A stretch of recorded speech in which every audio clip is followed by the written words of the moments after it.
ومعي في هذه اللحظات أحد الشخصيات الهامة في الفنون القتالية المختلطة، مؤسس والرئيس التنفيذي لبارادايم سبورتس، مدير أعمال النجم الإيرلندي كونر ماجريغور، عدي عطار. عدي، أول شيء تحياتي لك. مرحبا محمد، شرفنا وشكرك على الاوبورتونيتي. واعتذر لك واعتذر للجمهور العربي مالتي كلش ضعيف ومكسر، فجرب اجاوبك بالعربي بس مرات حجاوبك بالانجليزي هم. بالعكس احنا بنرحمك عادي، بنتكلم معك انجليزي.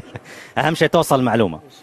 عدي، في ناس يمكن اول مره يعرفون ان وكيل اعمال او مدير اعمال كونر ماجريغور عربي عراقي، وقبل ما نتكلم عن كونر ماجريغور، من هو عدي عطار؟ عدي عطار شخص عراقي، شخص امريكي، شخص بغدادي، شخص entrepreneur وشخص انساني. And that's it. انت هاجرت من فتره طويله الى الولايات المتحده. متى بدأت العلاقه مع الفنون القتاليه المختلطه؟ هل كنت رياضي في صغر السن؟ هل كنت مثلا مقاتل في السابق؟ شو اللي ربطك بهذه الرياضه؟ أنا كنت ألعب رياضة كل عمري. كنت ألعب كرة القدم، كنت ألعب يعني مارشال آرتس مثل الملاكمة وموي تاي ورسلينج، ولعبت الفوتبول الأمريكي هم. بس لما يعني أنا كنت أحب كلهم، بس رحت للجامعة ألعب فوتبول أمريكي، وورا ما بطلت الرياضة وبديت يعني ماي كارير، ردت أصير سبورت ايجنت. أولا بديت بالNFL، وبعدين لما my career grew يعني I wanted to start my own business. ف بديت Paradigm، صار لنا يعني this is our 11th year، ويعني صار لنا بالmixed martial arts in 10 years, because for us the thesis was يعني focusing on high growth sports in management, but then diversifying into media and building business ventures. So I wanted to build a platform, and mixed martial arts was the fastest growing sport at the time. So it made sense when we launched Paradigm Sports. We also launched mixed martial arts and our representation of mixed martial arts athletes. Paradigm Sports, as you said, was growing in the US mainly. You decided to open an office recently, your first international office, and you chose the UAE. My first question is, why the UAE? And the second question is, what is your vision and mission for opening an office here? Is it to develop just MMA in the region? Well, you know, mixed martial arts is a global sport. And for me as an athlete, my mission was always using sport as a platform. As an Iraqi American growing up during 9/11, growing up during the Iraq War in America, I always felt that I was a bridge to break stereotypes, to allow people to see this, us as Arab, us as Muslim, we're human beings too. We're just like them. We wanted the same thing out of life. And sport, just like the Olympics has done for humanity for some time, was that vehicle for me. And when I transitioned into my business career, the mission for Paradigm Sports was to change lives and industries through sport. So while I had this passion to do it, you know, on an emotional level, I was also an entrepreneur, and I wanted to really create business that made sense, that aligned with either our clients or the ecosystem we built.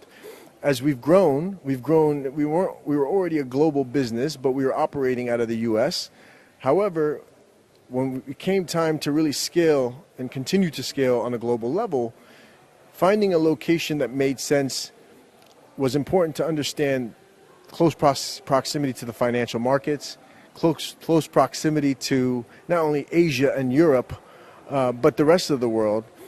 And, you know, the Emirat made all the sense in the world for those reasons. And then another reason, which was jiu-jitsu has been part of this culture and ingrained in this culture for a long time, even now offered to students coming up in school. So it made all the sense in the world to see that, you know, when given an opportunity, kids from all over the world, no matter where you're from, will excel if they have the right coaching and teaching, if they have the right infrastructure. And to see what the Emirat has done for jiu-jitsu and the interest that it took in mixed martial arts, you started to see that there was also opportunity to find the next big stars out of this region. And so for me, when we opened this office, I was also very fortunate to get our Senior Vice President of Strategy and Business Development, Azhar Mohammed Saul, who's based here. He was managing director of Bloomberg and most recently managing director of a company named IHS Markit. So he has vast experience of managing multinational corporations where he managed hundreds, if not thousands of staff in multiple continents from this country, and allowed us to really bring in a level of executive leadership for us to help us not only unearth and find the next stars from the region, but to grow businesses, because we are a multifaceted portfolio now. So I truly believe as an entrepreneur, and I'm a serial entrepreneur, I don't think that's ever going to change, that it's not just building the management business, but it's building our entire platform. Let's talk about Conor McGregor now. When did you first manage him? I mean, where did you find out about Conor? What made you believe in Conor in order to recruit him for Paradigm? I've been with Conor his entire UFC career. Alhamdulillah, it's been a great journey so far, and we've been, creating history ever since we've been working together. The first thing that jumped out to me about Conor was his athletic ability. Everything that everybody sees about Conor now really takes the attention away from how good of an athlete he was. And we got to remember, this is a sport, and you have to look at the abilities of an athlete before you could look at the qualitative abilities or their personality or charisma, or even now for his business acumen. So for me, it was the first time I scouted him, Cage Warriors, and really saw his talent. And then, when I first started working with him, we technically started working together right before the Max Holloway fight. It was his U.S. debut, and it's been about 9+ years together, and inshallah, long may it continue. Speaking of Max Holloway, what did you think of him skateboarding into and crashing that interview? I was there when Conor was doing that interview. I didn't get to see him, though. I wish I did. I think Max Holloway is an amazing talent, an amazing personality, and it's great to see Conor even grow up and mature, even with his former foes and opponents as well. Going back to Conor, what makes him, out of all your clients, special in terms of negotiating fight contracts? I mean, a star like that obviously is handled very differently than anyone else. How can you give us like a backstage view of what goes on in Conor's business, whether it's fighting or elsewhere? Our philosophy is to approach our clients and the work we do for our clients all the same, whether it's Conor McGregor or Amir Albazi, who's another client of ours performing on this weekend's card. But I will say, when you get to a level of global superstardom, as Conor has, the complexity of the deals obviously differs. You know what I mean? So, like, at the end of the day, we approach our work with the same tenacity, commitment, integrity that we do. But the complexity of those deals are very different now. You're not only talking about, the dollars being different, but you're also talking about structures being different. Now we have our ventures, and we're able to build mass-scale enterprise, which is a lot different than a transactional endorsement deal that we may do, what we did for him when he first started out, and we still do for all of our other clients. Okay, I'm going to ask you a question that's on a lot of people's minds. Do you feel that Conor McGregor, after the Khabib fight, lost a lot of his popularity in this region because of the ramifications, because of the pre-fight stuff that was going on? Do you feel that because of that fight, a lot of people kind of dismissed him as a popular fighter in the region? I'm sure they did, right? I think for those people that only focused on those snippets, they did. And that encounter was unfortunate. And I think it was ugly on both sides. I think oftentimes, as I tell Conor and our other clients, it's like football. The person that commits the first foul is not usually the person that gets the card pulled on them. It's the person that retaliates that does. But nonetheless, it was unacceptable, inappropriate, and is out of character. The Conor McGregor that I know is a good-hearted man, is a man that respects Arabs, that respects Muslims, that I know respects me and my family. But at the end of the day, he's also human and he makes mistakes.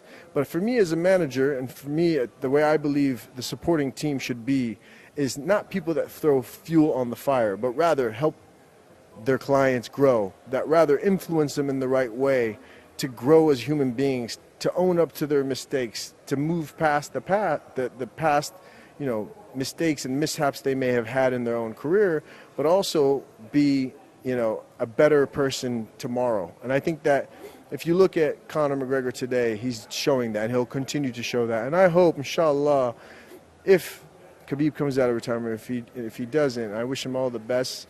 And I know he lost his father, Allah Rahman. I know how that feels to lose your father. And so I understand if he doesn't come back. But if he does come back and that rematch happens, I hope both sides do a better job and the supporting team does a better job of being leaders and trying to create and spread positivity as opposed to negativity. Were you surprised at the cheers he got today at the press conference? I'm not. Listen, I have family here still in the Middle East. Honestly, before he came here, did he expect any hostility? Listen, I think there was a little bit of concern in the back of his mind. He's human, and he knows, I would say, look, him and I, it's like family. When you have conversations, I have direct conversations with him. And I know how he truly felt about mistakes he's made in the past. And I know he's owed up to them, for sure, to me. And I know he will, when the time is right, also take ownership in those mistakes. But as a human being, when you come into a region, you've never spent too much time. And I know he's had a fight in Jordan. But more importantly, I think he wanted to address it head on. He wanted to come. He wanted to show that he actually has respect. He wanted to come and appreciate a new country he's never experienced before. Alhamdulillah, it's been an amazing experience because he's felt the hospitality and the hospitable nature of the Emirati people. That's been great. To me, that's exactly what I knew he was going to experience. And now that he's been here, he loves it. He loves it. He's so thankful. He's so appreciative. And inshallah, long may that continue. Inshallah. One last question.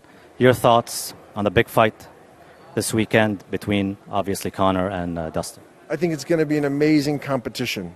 The two fighters faced each other at 145 pounds before, but that was a long time ago. They're now facing each other at 155 pounds. And if I could recall correctly, that interaction they had was also not pleasant, not necessarily. Very bad. It was a lot of bad blood that existed back then.